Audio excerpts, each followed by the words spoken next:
Hello everyone, and welcome to Homestead for a Living. We are harvesting this row of comfrey, and by we, I mean Gabby's doing most of the work. But I just want to talk a little bit. There's plenty of videos out there about comfrey, but I want to talk about this commercial crop and just kind of how we are going about commercial crops here in this top patch. We've got about a 50-foot section here with several rows where we've been experimenting with different commercial crops. So we're currently harvesting this comfrey. We're taking the tops off and we're going to dry those.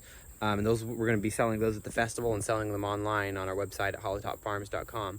And people will be able to buy the dried comfrey leaf if they don't have comfrey going yet, and they will be able to powder that, tincture that, turn that into herbal medicine. But also we have the root cuttings, and that's another product that we can sell off of that. We sell the root cuttings, and then people can propagate their own comfrey from there. We also have potted comfrey, where we take the root cuttings ourselves, throw them in 1-gallon pots, and sell them at our nursery and at our greenhouse. So we've got a plethora of different products we're getting out of this one that we're trying. And we're kind of taking that approach with everything we're trying in this row. So on this outer row, we have a whole bunch of Jerusalem artichoke. And that's a really cool plant. It has an edible tuber, and it grows into the dead of winter. It's perennial, comes back year after year.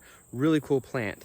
And so we are also starting to sell Jerusalem artichoke tubers so people can plant their own Jerusalem artichoke. So that's a very easy crop for us to plant a line of and harvest. And then we also get food off of that as well, and seeds.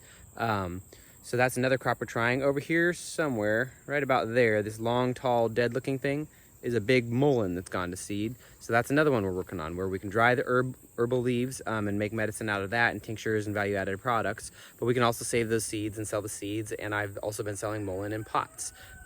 So every product that we're trying here, we're mostly focusing on herbal and medicinal stuff up top, as well as edible things like the Jerusalem artichoke. But most of these can be multiple products. They can be the food or the medicinal product, they can be a value-added product, or they can be the plant themselves, because so many people are entering into homesteading and need all of these plants to get started. So just want to make this video to get people thinking as you're figuring out your own gardens and your own crops. What can you be selling? What can be your cash crop? What's easy? What's low maintenance? What grows really well?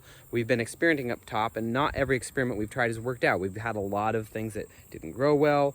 We're struggling to get to grow well, didn't sell well. Some things grow prolifically but don't sell well. So it's all an experiment to see what grows on your land, what do you like growing, and what is there a demand for, and how do you make a product out of it. So I encourage folks to take this kind of shotgun approach. Try several different things, especially if you've already been gardening for a few seasons and you see what grows, and you know what is already going to do well. See if you can find a way to sell that. See if you can find a way to turn that living capital into financial capital, if that's your goal. So just a short video, hope that triggers some thought. If you want to buy any of this in person, come out to the Back to the Land Festival, September 22nd through 24th. We'll be there. Or you can order a lot of this online at hollowtopfarms.com. And if you want to figure out how to start your own homestead, the last plug I got is for Scrapsteading.com, and that's where you can buy our new book we wrote with Billy Bond over Permapastures Farm, and it's called Scrapsteading. Just talks about how you can build things like that trellis out of just scrap materials and what you have laying around, and how you can access land, and how you can really start doing this or enlarge your homestead, regardless of what your starting point is. Hope that's useful to y'all. In the meantime, everyone stay safe, be well, and happy homesteading.